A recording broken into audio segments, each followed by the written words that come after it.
Ya, kalau saya menyimak berita yang diklarifikasi oleh Direktur Survei yang mengaku, saya lupa nama lembaga surveinya itu. Kalau kemudian dia mengklarifikasi ini adalah kerjasama Pemkab dengan lembaga survei, maka mata anggaran itu seharusnya muncul di APBD. Ya, ini yang harus diklarifikasi juga oleh pemerintah Kabupaten Bangkalan, anggaran itu dari mana. Ya, ketika mengatasnamakan Pemkab, maka itu adalah uang rakyat yang digunakan. Nah, klarifikasi ini tidak bisa hanya secara lisan. Pihak lembaga survei termasuk Pemkab pun harus menunjukkan MOU-nya, ya kan, ada perjanjian di situ. Nah, ketika APBD nggak bisa disembunyikan, hasil surveinya harus dipublikasi karena kepentingannya menilai kinerja, ya, pengakuannya kan menilai kinerja, bukan untuk survei elektabilitas, ya. Nah, ketika ini kemudian diakui tidak tahu dari mana sumbernya, ini ambigu. Tadi mengatakan sumber dananya dari Pemkab, tapi kemudian sumber dana itu tidak diketahui, ya lucu. Ketika itu Pemkab, jelas APBD. Ketika APBD, ini harus dipertanggungjawabkan oleh penerima anggaran. Ya, katakan kalau kuasa pengguna anggarannya itu ada di lembaga penelitian yang dimiliki Pemkab, umpama ada Litbang, ya kan, ada lembaga penelitian dan pengembangan itu, dan pihak Litbang selaku OPD kemudian menggunakan jasa pihak ketiga, ya, lembaga survei ini, maka itu juga harus dilaporkan dan harus ada SPJ-nya. Kemudian untuk kepentingan publik, karena ini APBD, maka sudah selayaknya entah itu lembaga surveinya atau Pemkab Bangkalan harus mengumumkan. Ini kalau APBD. Ya. Nah, kenapa kemudian ketika ini sudah ada kerjasama atau MOU,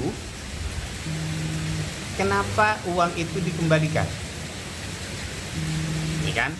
Kalau pengembalian, berarti ada persoalan di situ, gitu loh. Apakah dana ini jangan-jangan, ya, pertanyaan kita itu hasil dari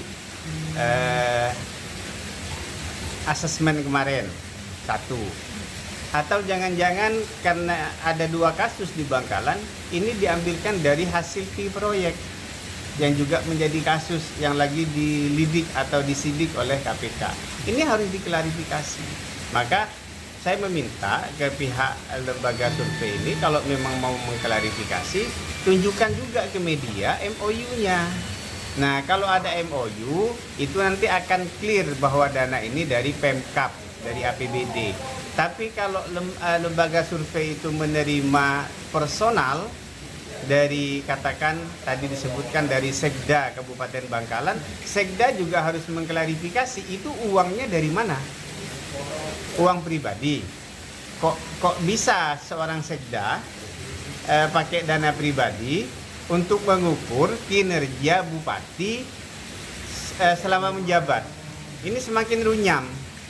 Jadi kalau toh ini di berita sebelumnya menyebut ada keterlibatan oknum dari komisioner KPU, dan itu sebenarnya sudah terklarifikasi karena yang dipanggil dan diminta untuk mengembalikan ini oknum dari komisioner KPU. Kenapa sekarang kemudian muncul nama direktur yang mengklarifikasi?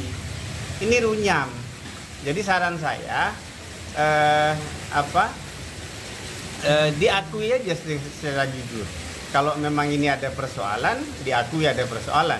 Tapi kalau ingin bertahan bahwa ini kerja profesional, ayo, profesionality ditunjukkan MOU-nya, ditunjukkan juga hasil surveinya, biar publik tahu bagaimana hasil survei dari lembaga ini terhadap kinerja bupati selama menjabat. di sini kan juga disampaikan bahwa karena ini adalah masalah intern maka tidak dikeluarkan secara nyata. Ini bagaimana menurut pandangan Ya, ya lucu kalau ini dari Pemkab, publik wajib tahu, harus tahu ini dana APBD kita, ya. Intinya gini, kalau ini APBD, meskipun bukan lembaga survei yang mengumumkan, tapi Pemkab harus mengumumkan karena ini APBD. Tapi kalau bukan APBD, ya silakan, nggak diumumkan juga nggak ada masalah. Tapi klarifikasi barusan ini kerja profesional antara lembaga survei dengan Pemkab. Ini harus dicatat. Nggak bisa, jangan di depan ngaku dari Pemkab, kemudian di belakang kami nggak tahu sumber dananya, ya ambigu namanya. Ambigu itu, nggak bisa. Gitu. Baik, yang terakhir, Ya. Pak bisa sampaikan mungkin langkah apa ini yang harus cepat capai oleh Pemkab dan mungkin juga KPU sendiri menyikapi hal ini. Ini kan data ini kita bersumber dari KPU sendiri gitu. Ya, KPU harus mempertegas siapapun itu.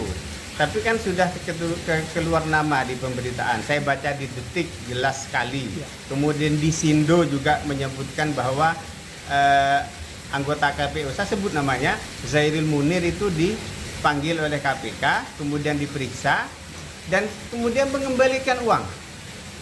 Kenapa tidak si Sukron sebagai direktur yang dipanggil? Dan bukan dia yang mengembalikan uang. Ini kan persoalan. Nah, daripada klarifikasinya blunder, lebih baik teman-teman berkata jujur.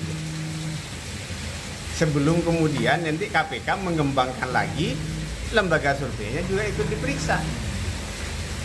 Blunder nantinya. Karena kalau KPK nanya, mana MOU-mu, mana kwitansinya, mana hasil surveinya, oh panjang. Panjang, Bos. Ini juga belum disebutkan bahwa lokasi dan bagaimana ini belum jelas juga ya. Lah kan tidak dipublikasi. Mana kita tahu dia surveinya samplingnya berapa, dilakukan di desa dan kecamatan mana, caranya apa istilahnya ya yang ditanyain itu Sensus ya. Bukan orang yang dimintain pendapatnya itu apa namanya ya, partisipan atau apa? Kuesioner ya. Kuesionernya kita juga harus tahu yang ditanyakan ini apa, sehingga kemudian harus disurvei dan hasilnya kemudian disembunyikan. Oke lah, lembaga survei kami tidak berhak, kami menyerahkan ke Pemkab. Nah sekarang saya tuntut Pemkab, ayo diumumkan seperti apa hasil surveinya. Kalau ini APBD, tapi kalau bukan APBD, Pak Sekda juga harus mengklarifikasi itu uang pribadinya Sekda atau ada uang urunan dari OPD. Nah ini kan panjang cerita. Gitu. Oke, baik, terima kasih Pak Waduh. Oke.